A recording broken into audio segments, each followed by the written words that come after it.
Well, it's been an eventful gathering in Borgo Ignazia in Italy, with leaders converging to address some of the world's most pressing challenges at the G7 summit.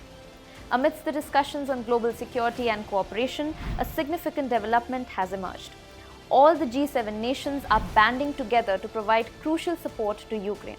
Italian Prime Minister Giorgia Meloni announced that all the G7 leaders have reached a preliminary agreement to provide Ukraine with $50 billion in loans, utilizing interest from Russian sovereign assets frozen since Moscow's invasion in 2022. Corsi 841 giorni dall'inizio e vi confermo che abbiamo raggiunto l'accordo politico per fornire un sostegno finanziario aggiuntivo all'Ucraina di circa 50 miliardi di dollari entro fine anno, grazie a un meccanismo di prestiti per la cui restituzione potranno essere utilizzati gli extra profitti derivanti dai beni russi immobilizzati nelle nostre giurisdizioni.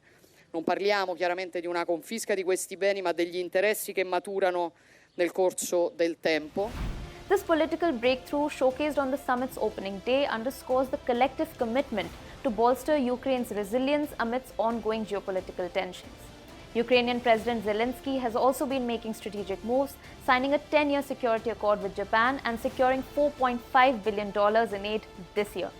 Additionally, a new security pact with US President Joe Biden is on the agenda. Now, while the technical details of the G7 plan are still being ironed out, the aim is to ensure sustained support for Ukraine regardless of political changes within the G7 states.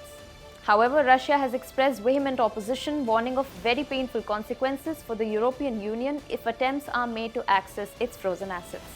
But these countries remain committed to the groundbreaking $50 billion loan package.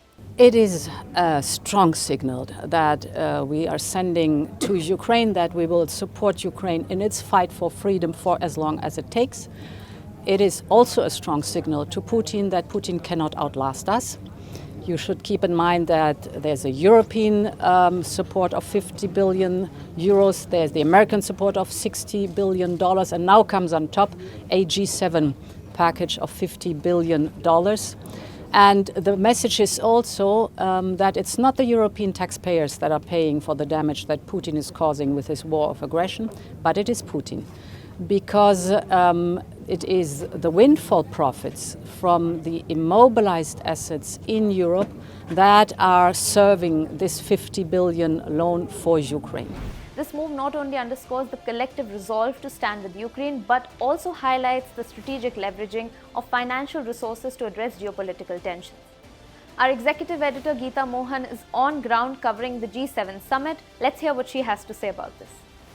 Here in Italy, where the G7 summit is taking place, the first day focused on the Russia-Ukraine war and how to really go ahead and support Ukraine in this crisis.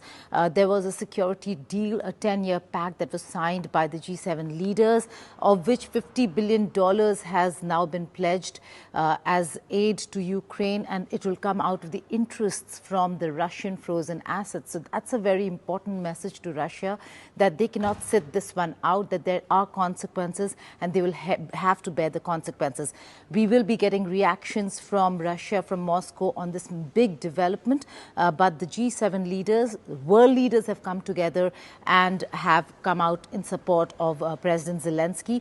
The Ukrainian president is in Italy. He also was part of the leadership roundtables yesterday and discussed how to take the entire war effort forward. He did talk about the fact that there is a need for everybody to come together to foster cooperation, but also when it comes to China, he said that China is not direct. Stay tuned to India Today Global for more updates on G7 Summit and global affairs.